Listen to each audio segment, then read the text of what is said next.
அரியலூர் மாவட்டம் தொல்லியல் பாதுகாப்பு மேம்பாட்டுக்குழு டாக்டர் எஸ் நடராஜன் மற்றும் பேராசிரியர் திரு ரவிச்சந்திரன். வணக்கம். இன்றைக்கு அரியலூர் மாவட்டத்துடைய சிறப்புகளை பற்றி அரியலூர் அரசு கலைஞர்களுடைய வரலாற்று பேராசிரியர் முனைவர் பேர் ரவிச்சந்திரன் அவர்கள்ட்ட அரியலூர் மாவட்ட சிறப்புகளை பற்றி கேட்கிறோம். சார், அரியலூர் மாவட்டத்துடைய பேர் காரணம், அரியலூர் மாவட்ட சிறப்புகளை பற்றி சொல்லுங்க. அரியலூர் மாவட்டத்தினுடைய வரலாறு ஒரு மிகப்பெரிய வரலாற்று முன்னணி தான். முதல்ல நீங்கள் கடலாக இருந்தது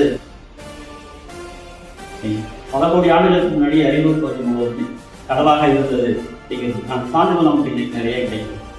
ஒரு காலத்தில் இந்த பகுதி அரியலூர் மற்றும் பெரம்பலூர் மாவட்ட பகுதி கடலாக இருந்தது. ஏற்பட்ட இயற்கை சீற்றங்களால், சுனாமி போன்ற இயற்கை சீற்றங்களால் கடல் நீர் கிழக்கு நோக்கி வழி பிறகு நிலமாக மாறிவிட்டது. நிலமாக மாறிய இந்த காலகட்டத்தில் கடலில் வாழ்ந்த பல்வேறு உயிரினங்கள் அந்த சேறு சகதியில் அப்படியே அமைந்து இன்னைக்கு பாசிகளாக நாம் கிடைக்கின்றன. குறிப்பாக பார்த்தீங்கன்னாக்க கடல் நத்தைகள், கடல் ஆமைகள்,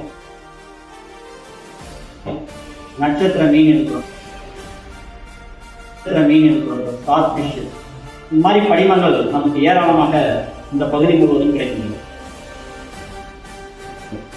அந்த படிமங்களை கொண்டு அதெல்லாம் கடலில் வாழ்ந்த உயிரினங்கள் என்பதை அடையாளம் கண்டுதான் இந்த பகுதி முழுவதும் கடலாக இருந்தது என்பதை நாம் உறுதிப்படுத்தப்படுகிறோம். எனவே கடல்வாழ் உயிரினங்களுடைய படிமங்கள் இந்த அரியலூர் பெரம்பலூர் மாவட்ட பகுதிகளில் அதிகமாக கிடைப்பதனால் இந்த பகுதி முழுவதும் கடலாக இருந்தது